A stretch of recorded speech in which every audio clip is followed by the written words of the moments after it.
Greetings, Boogie fans! Michael here. Welcome to Pokemon Abilities Explained Part 2, where I am going through every single Pokemon ability and attempting to logically explain it. This is split into multiple parts because there's way too many abilities to fit them all into one video, or even 2 videos, or 3.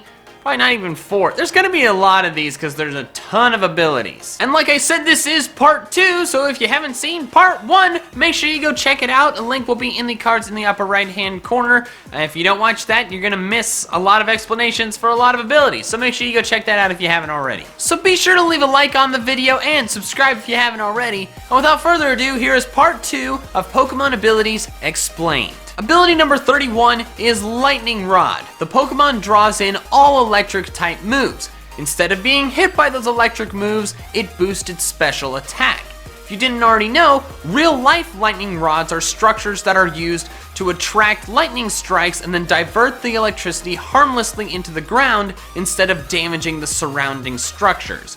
Pokemon with features on their body that can act like lightning rods do the same thing. Attract the electricity and divert it elsewhere, and the electric type Pokemon transform that electricity into their own power. Ability 32 is Serene Grace. Boosts the likelihood of a move's extra effects activating when the Pokemon attacks. Serene means calm or peaceful, while Grace means either elegant movement or the favor of God. So Pokemon with Serene Grace either have calm, elegant movements that allow them to focus more on activating the extra effects, or Lord Helix has shown extra favor on these Pokemon and makes them more lucky. Ability 33 is Swift Swim. The Pokemon's speed is boosted in the rain. Swift means fast, so if a Pokemon can swim fast and they are surrounded by water to move or sometimes swim in, their speed is gonna go way up. Ability 34 is Chlorophyll. It boosts the Pokemon's speed in harsh sunlight. For those who don't know, chlorophyll is the pigment in plants responsible for photosynthesis, the process of a plant turning energy from the sunlight into energy for itself. So if a grass-type Pokemon filled with chlorophyll is exposed to extra sunlight, it's gonna be able to photosynthesize more energy for itself and allow it to move faster. Ability 35 is Illuminate. Raises the likelihood of meeting wild Pokemon by illuminating the surroundings. If you think about it, if you're walking around the forest at night with a lantern, you're more likely to shine some light on some wild creatures, therefore more likely to spook them into attacking you. Ability 36 is Trace. When a Pokemon enters battle, it copies the opposing Pokemon's ability. Tracing a drawing or a picture is copying it. That's literally the definition. So a Pokemon that is tracing the opponent Pokemon isn't copying a picture of them, it's copying their ability. Ability 37 is Huge Power. The Pokemon's attack stat is doubled. This one's pretty easy. It's got a huge amount of power, so it can hit harder. Ability 38 is Poison Point. Contact with the Pokemon may poison the attacker. Apparently Pokemon with Poison Point have some sort of poisonous spike on their body, kind of like the needle from Sleeping Beauty. So if the opposing Pokemon happens to touch that part, it will inject the opponent with toxins. Ability 39 is Inner Focus. The Pokemon is intensely focused, thus preventing it from flinching. If you're super focused on a video game, you may not even hear your parents call you for dinner. Pokemon in battle are doing the same thing, except they're focused on battle, and any sort of flinching extra effects aren't gonna work, because its extreme focus is gonna prevent it from having anything else stop it from battling. Ability 40 is Magma Armor. The Pokemon is covered in hot magma, preventing it from being frozen. This one's pretty understandable. If you're covered in hot magma, you're gonna be super, super hot, and it's very difficult to freeze something that's super, super hot, such as myself. That is why I cannot be frozen.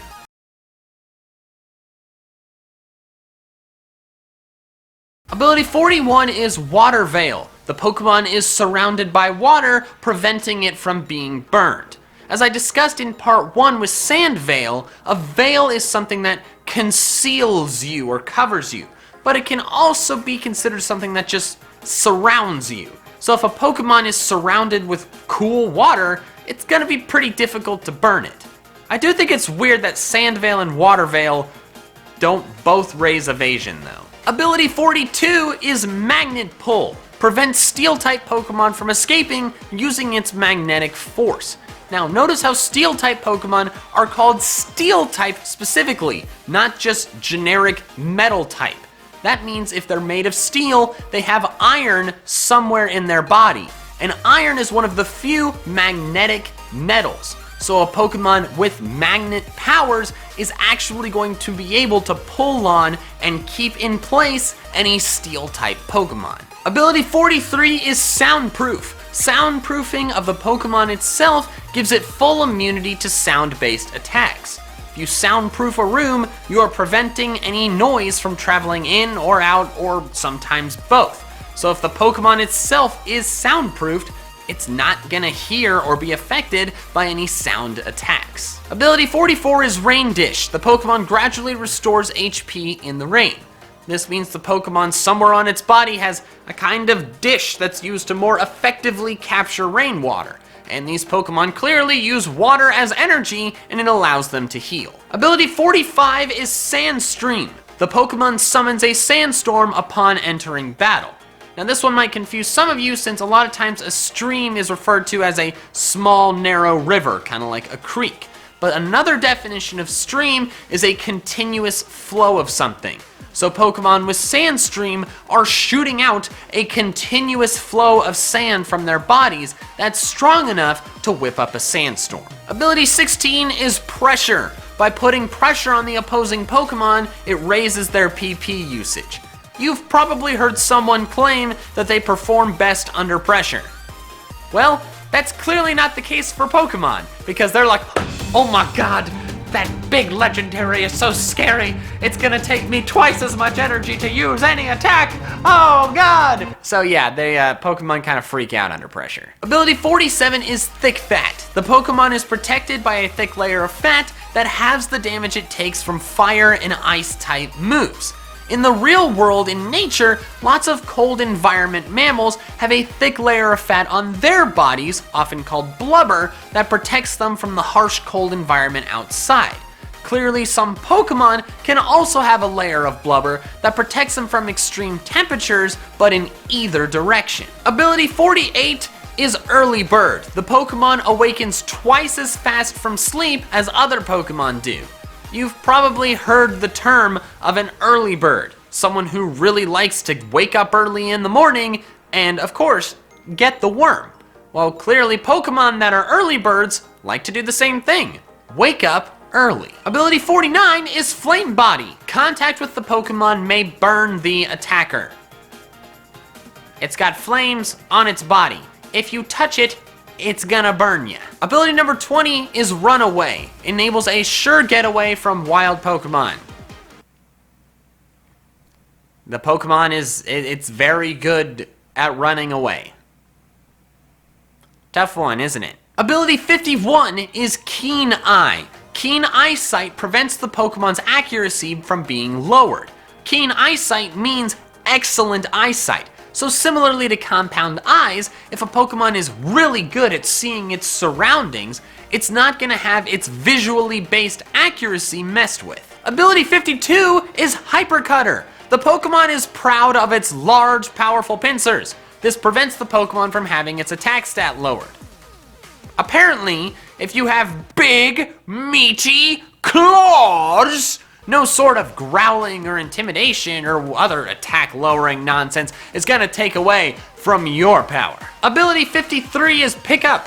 The Pokemon may pick up items that the opposing Pokemon use during battle.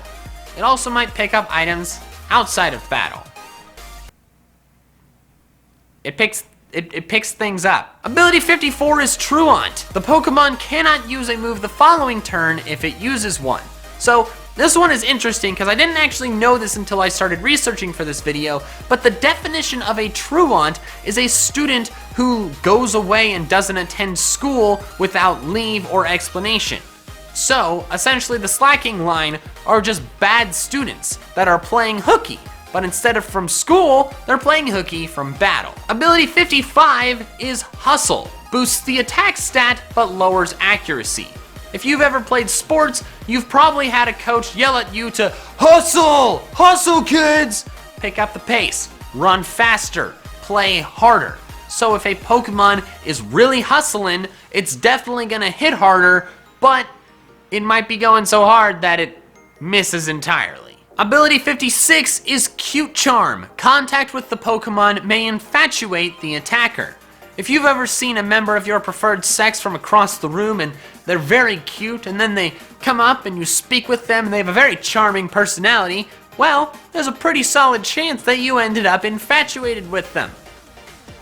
Apparently Pokemon are a little bit different from people though, and will only become infatuated and develop a crush on another Pokemon if they punch them in the face. Now these next abilities I'm lumping together because they do the exact same thing, and those are abilities 57 and 58, plus and minus. Boost the Pokemon's special attack if an ally with the plus or minus ability is on the field with them. When referring to electrical charge, charge can either be positive or it can be negative, depending on how you define things. It gets a little bit complicated, but regardless, charge always wants to flow from an area of one extreme to the area of the other extreme in an attempt to make everything neutral. So if there's two Pokemon with the same charge on the field, there's going to be a total amount of that charge that is larger, boosting their special attack. If there's opposite charges on the field together, charge is going to flow in between them in an attempt to make things neutral, transferring electricity between the two and therefore boosting their power. Ability 59 is Forecast. The Pokemon transforms with the weather, changing its type to water, fire, or ice. This one is a bit of an interesting one because you've likely heard the term a weather forecast, a prediction for what the weather is going to be for the rest of the week or the month or whatever. But a forecast isn't a term that's specifically related to weather. You can also have a sales forecast or a sports statistic forecast. A forecast just means a prediction. And so it's weird that they called this ability this because cast form isn't forecasting the weather. It's reporting it in a very body-changing type of way. So honestly, my best way of explaining this is it really shouldn't be called forecast. It should be called weather report or something like that. So yeah, this was not a good name for this ability. And the final ability for this video, ability number 60, Sticky Hold. Items held by the Pokemon are stuck fast and cannot be removed by other Pokemon. If you're holding something and your hands are super sticky, it's gonna be a lot harder to remove it.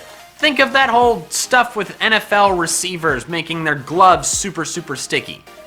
That's what the Sticky Hold Pokemon are doing. So there we have it. This concludes Pokemon Abilities Explained Part 2. I really hope you guys are enjoying this series because I certainly am, and there's plenty more parts to come. What did you think of this video? Do you agree with my explanations? What are some other explanations for some abilities that I haven't covered yet? Let me know in the comments below! And if you liked this video, don't forget to drop a like. If you're new here and like Pokemon, make sure you subscribe. And whether you're new or have been subscribed for a while, make sure you tap that bell to turn on notifications so you don't miss a video of mine, even if YouTube's being done. Alright, that's all I have for now. So till next time, Pokemon fans, you gotta catch them all!